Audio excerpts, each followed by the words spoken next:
അനുഗമിക്കുവാൻ വിളി ലഭിച്ചിട്ടുള്ള ഏവർക്കും ഈശോമിശിഹായ്ക്ക് സ്തുതിയായിരിക്കട്ടെ. തിരുസഭ മാതാവ് ഇന്ന് നമുക്ക് നൽകുന്ന വചനധ്യാനം മത്തായിയുടെ സുവിശേഷം 9-ാം അധ്യായം 9 മുതൽ 13 വരെയുള്ള വാക്യങ്ങളാണ്. ചുങ്കക്കാരൻ മത്തായിയെ കർത്താവ് വിളിക്കുന്നു. ഒന്നാമതായി, തന്നെ അനുഗമിക്കാനുള്ള യേശുവിൻ്റെ ആഹ്വാനം മത്തായി അനുസരിക്കുന്നു. പല രീതിയിൽ തിരസ്കരിക്കപ്പെട്ടവനായിരുന്നു മത്തായി എന്ന ചുങ്കം പിരിവുകാരൻ. ഒന്ന്, യഹൂദ ജനത അവരെ രാജ്യദ്രോഹികളായാണ് കണക്കാക്കിയിരുന്നത്. കാരണം അവർ റോമൻ ഗവൺമെൻറ്റിന് വേണ്ടി പ്രവർത്തിച്ചു.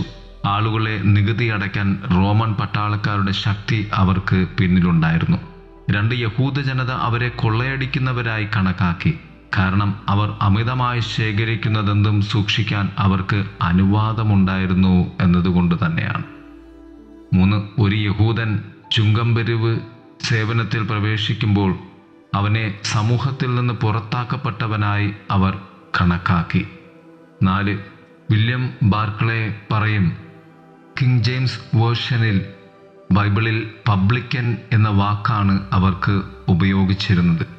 അവർ പൊതുപണവും പൊതു ഫണ്ടും ഉപയോഗിച്ച് ഇടപാട് നടത്തിയിരുന്നവർ ആണ് എന്ന് അവർ കണക്കാക്കപ്പെട്ടിരുന്നു. അങ്ങനെ തിരസ്കരണത്തിൻ്റെ, ഒറ്റപ്പെടുത്തലിൻ്റെ ഒക്കെ സമ്പൂർണത ഉള്ളവനായിരുന്നു ചുങ്കക്കാരൻ മത്തായി. യേശു അവനോട് പറഞ്ഞു, എന്നെ അനുഗമിക്കൂ. എല്ലാവരും വെറുത്തിരുന്നവനെ യേശു എങ്ങനെ വിളിച്ചു എന്നത് ശ്രദ്ധേയമാണ്. വചനം ഇപ്രകാരം പറയും, അവൻ തൻ്റെ നികുതി പിരിവിൻ്റെ മേശ വിട്ടു, എന്നാൽ അതിൽ നിന്ന് ഒരു കാര്യമെടുത്തു, അവൻ്റെ പേന. അതാണ് പിൽക്കാലത്ത് സുവിശേഷം എഴുതുവാൻ അവൻ ഉപയോഗിച്ചത്.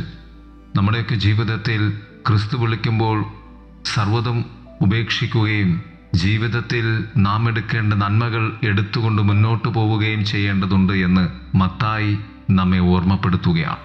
ഒരു തരത്തിൽ മത്തായിയാണ് ഏറ്റവും വലിയ ത്യാഗം, അവൻ്റെ ഏറ്റവും വലിയ സമ്പത്തിൻ്റെ സാധ്യത, സമ്പത്ത് സർവ്വതും ഉപേക്ഷിച്ചത്. ഏറ്റവും വലിയ ഒറ്റപ്പെടലിൽ ക്രിസ്തു നിന്നെ വിളിക്കുമ്പോൾ അതിൽ ഏറ്റവും വലിയ സാധ്യത നിനക്ക് വേണ്ടി കർത്താവ് കരുതി വച്ചിട്ടുണ്ട് എന്നുകൂടി നാം ഓർക്കേണ്ടതുണ്ട്. 2, യേശു നികുതി പിരിവുകാരോടും പാപികളോടുമൊപ്പം ഭക്ഷണം കഴിക്കുന്നു. എന്തിനു വേണ്ടിയാണ് കർത്താവ് പാപികളെ വിളിക്കുന്നത് എന്ന് ചോദിച്ചാൽ, ക്രിസ്തുവിനോടൊപ്പം ഇരുന്ന് അവർ ഭക്ഷണം കഴിക്കേണ്ടതിനാണ്. അവർക്കൊപ്പം ക്രിസ്തു വിരുന്നുണ്ണേണ്ടതിനാണ്. കാരണം യഥാർത്ഥത്തിൽ കർത്താവ് വന്നത് സ്വർഗത്തിൽ നാമൊക്കെ പിതാവിനോട് ചേർന്ന് ഈ വലിയ വിരുന്ന് ഉണ്ണുവാൻ വേണ്ടി തന്നെയാണ്. എന്തുകൊണ്ടാണ് നിങ്ങളുടെ ഗുരു ചുങ്കക്കാരോടും പാപികളോടും ഇരുന്ന് ഭക്ഷണം കഴിക്കുന്നത് എന്ന ചോദ്യത്തിന് ഒരു മറുപടിയേ ഉണ്ടായിരുന്നുള്ളൂ. കാരണം യേശു പാപികളുടെ സുഹൃത്താണ്. എന്നാൽ നാം പാപികളായിരിക്കുമ്പോൾ തന്നെ ക്രിസ്തു നമുക്ക് വേണ്ടി മരിച്ചു എന്നാണ് റോമാക്കാർക്ക് എഴുതിയ ലേഖനം 5-ാം അധ്യായം 8-ാം വാക്യം പറയുന്നത്. 3-മതായി കർത്താവ് പറയും, ആരോഗ്യമുള്ളവർക്കല്ല രോഗികൾക്കാണ് വൈദ്യനെ കൊണ്ട് ആവശ്യം. രോഗികളുമായുള്ള എല്ലാ സംസർഗവും ഉപേക്ഷിക്കുവാൻ ആഗ്രഹിക്കുന്ന ഡോക്ടേഴ്സിനെ പോലെയായിരുന്നു ഫരിസേയർ. അതുകൊണ്ട് തന്നെ ഫരിസേയർക്ക് ക്രിസ്തുവിൽ ആശ്ചര്യം തോന്നി.